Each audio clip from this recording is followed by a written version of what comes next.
আন্তর্জাতিক বাজারে পণ্যের দাম কমলেও দেশের বাজারে কমে না। এজন্য প্রতিযোগিতা কমিশনকে স্বাধীন করে দেওয়া হবে, যাতে ইচ্ছে মতো কেউ দাম বাড়াতে না পারে। রোববার রাজধানীতে বণিক বার্তা আয়োজিত এক অনুষ্ঠানে এসব কথা জানান বাণিজ্য উপদেষ্টা। ফ্রিজ, টিভি এবং এসিতে দেশের ১ নম্বর ব্র্যান্ড ওয়ালটন। হঠাৎ করেই গত ২ দিন হলো দেশের বাজারে দেখা দিয়েছে ভোজ্য তেলের সংকট। উধাও ১ থেকে ২ লিটারের সয়াবিন তেলের বোতল। যদিও ভোজ্য তেলের সংকট নেই বলে দাবি বাণিজ্য উপদেষ্টার। খাদ্যপণ্যের যৌক্তিক দাম, বাজার তত্ত্বাবধানের কৌশল অনুসন্ধানের বিষয় আলোচনায় তিনি জানান, আসন্ন রমজানকে কেন্দ্র করে ট্যারিফ কমানো হয়েছে। পর্যাপ্ত পরিমাণে তেলের মজুদ থাকার পরও একটি মহল বিভ্রান্ত ছড়িয়ে ফায়দা নিতে চায়।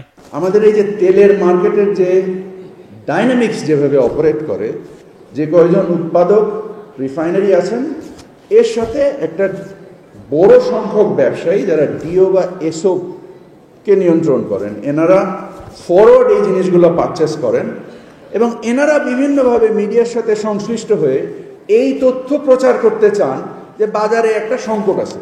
তখন ভোক্তা পর্যায়ে মজুদ শুরু হয়, খুচরা পর্যায়ে মজুদ শুরু হয় এবং ওদের পোয়াবারও হয়। আমি আপনাদেরকে বিশেষভাবে মিডিয়ার মাধ্যমে অনুরোধ করব, এরকম কোনো অবস্থান দেশে নেই। বাণিজ্য উপদেষ্টা বলেন, বিদেশে পণ্যের দাম কমলেও দেশের বাজারে কমে না।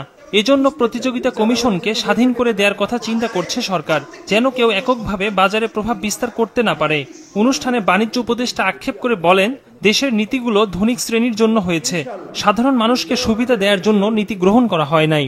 গোয়িং ফরওয়ার্ড ইন রমাদান ইনশাআল্লাহ সমস্যা হবে না, কারণ আমাদের আমদানিকৃত যে ভোগ্যপণ্য, এর মধ্যে যদি আপনি দেখেন চিনি, তেল, ছোলা, খেজুর বা এর সাথে কিছু সবজির মধ্যে যদি ধরেন, আমরা যখন পেঁয়াজ আমদানি করি বা আলু আমদানি করি, যেগুলোর কখনো কখনো প্রয়োজন হয়, কখনো কখনো প্রয়োজন হয় না আমাদের, আমি আপনাদেরকে কনফার্ম করতে চাই যে ইনশাআল্লাহ আল্লাহর রহমতে এর কোনো সংকট বাজারে নেই। আমি আন্তর্জাতিক বাজারে বিভিন্ন পণ্যের যে দাম দেখছি, আমার হিসাবে তো দাম কমার কথা, বাড়ার কোনো কারণ আমি দেখি না। সরকার তথ্যের অপ্রতুলতার কারণে বাজার নিয়ন্ত্রণ করতে পারছে না বলে মন্তব্য করেন অর্থনীতিবিদরা। বলেন, সরকারের বার্ষিক উৎপাদন ও সরবরাহের তথ্য জানা থাকলেও প্রাত্যহিক তথ্য জানা থাকে না। আর IMF এর প্রেসক্রিপশনে অতিরিক্ত শুল্ক আরোপের সমালোচনা করেন ব্যবসায়ীরা। খুচরা বাজারে কিন্তু সবসময় একই ট্রেন্ড রয়েছে। আমার বলার বিষয়টা হচ্ছে, আমরা তো সাধারণত একটা হারভেস্ট সিজন এবং লিন সিজন বলে দুটো জিনিস জানি। হারভেস্ট সিজনের দামগুলো বেশ কমবে, তারপরে বাড়বে, কিন্তু এখন এমন একটা ট্রেন্ড হয়েছে যে এখন সারা বছর মোটামুটি অব্যাহতভাবে একই রকম একটা উচ্চ প্রাইস থাকে। কোনটা কার্ভ করব, যেখানে আমাদের ফুড বাস্কেটের একটা বড় অংশ বা আমাদের মানুষের স্পেন্ডিং বাস্কেটের বড় অংশ হচ্ছে এসেনশিয়াল প্রোডাক্ট, সেই ক্ষেত্রে আমি মনে করি এখানে এই ইন্টারেস্টটা বাড়িয়ে আমরা আসলে ইনফ্লেশন ড্রিভেন একটা ইন্টারেস্ট ড্রিভেন একটা ইনফ্লেশনও তৈরি করছি। সরকারের আয় ব্যয়ে ভারসাম্য রাখতেই কিছু পণ্যের শুল্ক বাড়ানো হয়েছে বলেও জানান NBR চেয়ারম্যান।